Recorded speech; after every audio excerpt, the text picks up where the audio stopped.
Hi everyone, we're taking a boat ride on the River Thames. It's so beautiful here.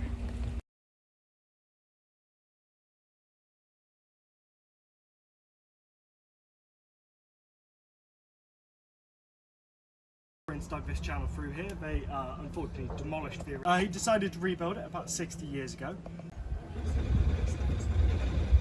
I'm told one of the chaps who lives in one of these houses, he's had to dive out of his front window about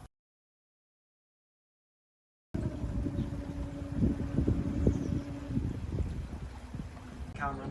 When they're all Oxford students would have partied in this very boat. Are there any pig's heads? I think we'll resign that one to history. Where are the pig's heads? Of the man who inspired the character of the Mad Hatter in Lewis Carroll's Alice in Wonderland. He was an Oxford tailor who made a subfusk and matriculation gowns for Oxford students, the official wedding, for afternoon tea there, where he'd then take her down the river on a boat and regale her. And if you have, you may well have noticed there's actually several cows in the centre of the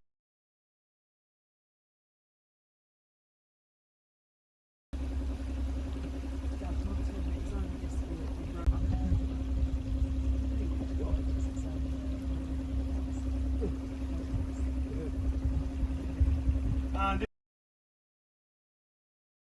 fire station up in Headington in East Oxford. And used to be so our houseboats in this river are free to get as shabby as they like. Lends a bit of character to the river if you ask me. We also have several sunken ones here on the Thames, like this one coming up here. Owing to an old law here on British waters called the Scavenger's Rights, if you can resurrect a sunken boat like this one on the right hand side, you're allowed to keep it as your own. Projects. Remarkably survived the Falklands War, only to be sunk by a stray branch in a Birmingham canal. And lovely lady Lucy owns it at the moment. She pulled it up out of the water with a crane, bunged up the holes with corks no doubt, and brought it down here to Oxford, where she's now been given a title to the boat by the Royal Navy. But judging by the amount of a horse-drawn boat, usually find these in the Birmingham and Liverpool canal boats. You don't usually find them in rivers, of course. It's quite difficult for a horse to pull a boat in a river. It's a rather charming houseboat now.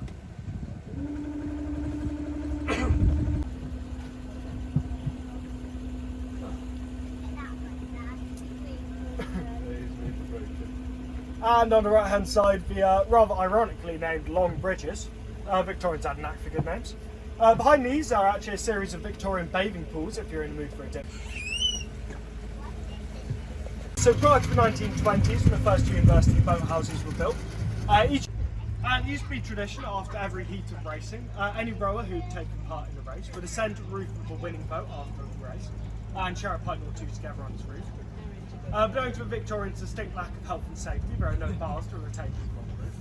And after one too many people fell in the river and got cold water shock, the council decided to ban the practice. Although a few road colleges, including Corpus Christi, still maintain the tradition to today.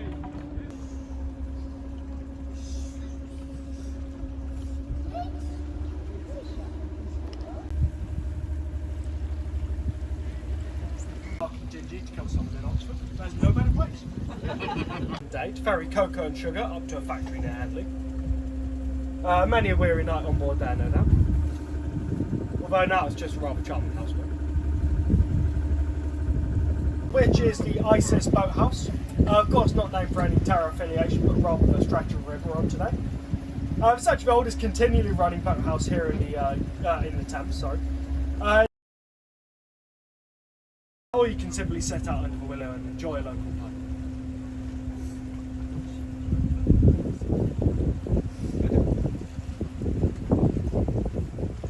And up front of us is the charm. It's been on biscuit tins. It was even in a Warburton's advert at some point.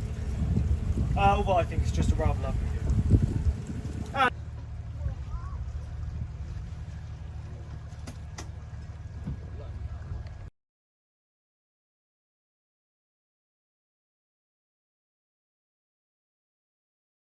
That day, start line of the Oxford bumps races has been sat at Donington Bridge, where the students of each university, when they visit each other's respective cities, some more daring students will attempt to steal mementos to take back to their common rooms with them at the university. Two students who were believed to have stolen it were then forced to return it to Cambridge and apologise in front of a crowd of 600 students. Although a few friends of mine can tell me that no one in the university actually believes the two people who apologised were the initial thieves, but rather were two students being initiated.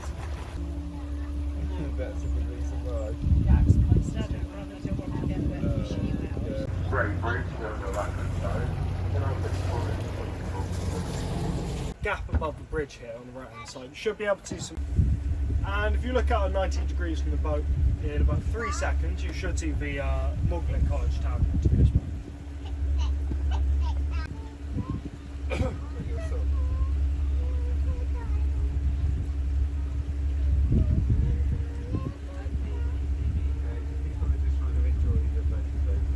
And saves you about 20 minutes of walking up and down the St. Aldin Street if you're so inclined.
Apologies. But if you saw the film, she gets her degree awarded in. So, you know what baboon? Sorry, leave it there. You know what baboon?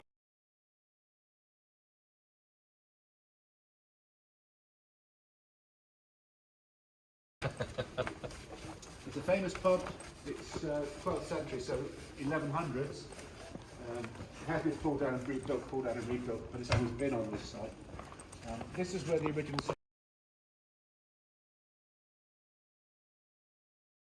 in Oxford. It's called Oxford Brookes University. It's a new university. That goes through and comes back, so you don't get much.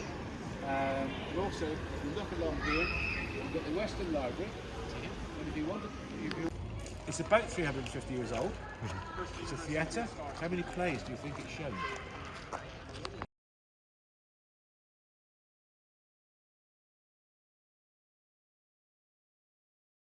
They have to donate free of charge 1 copy of every book to 6 libraries. To us, Cambridge, another place, London, Aberystwyth, which is in Wales, Edinburgh, which is in Scotland.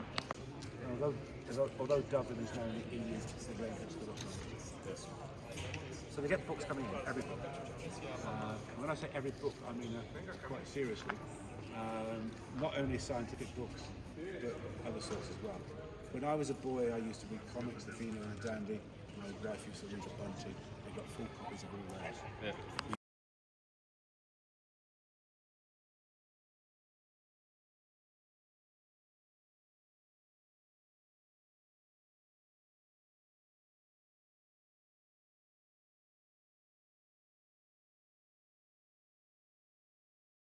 It's about £18,000 a year, I think. Research College. But you can actually live anywhere in the world you want, work anywhere you want. Your only commitment is to come back here 3 times a year. And that's for a formal meal once every.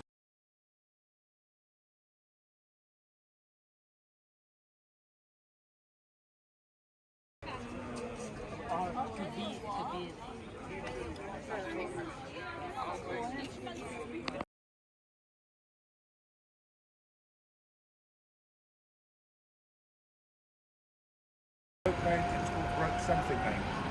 That was a red light district in the 1100s. Right. I'm going to go back down there, as I say.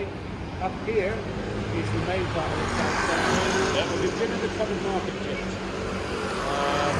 Well, we went to a market. Where the blue flag?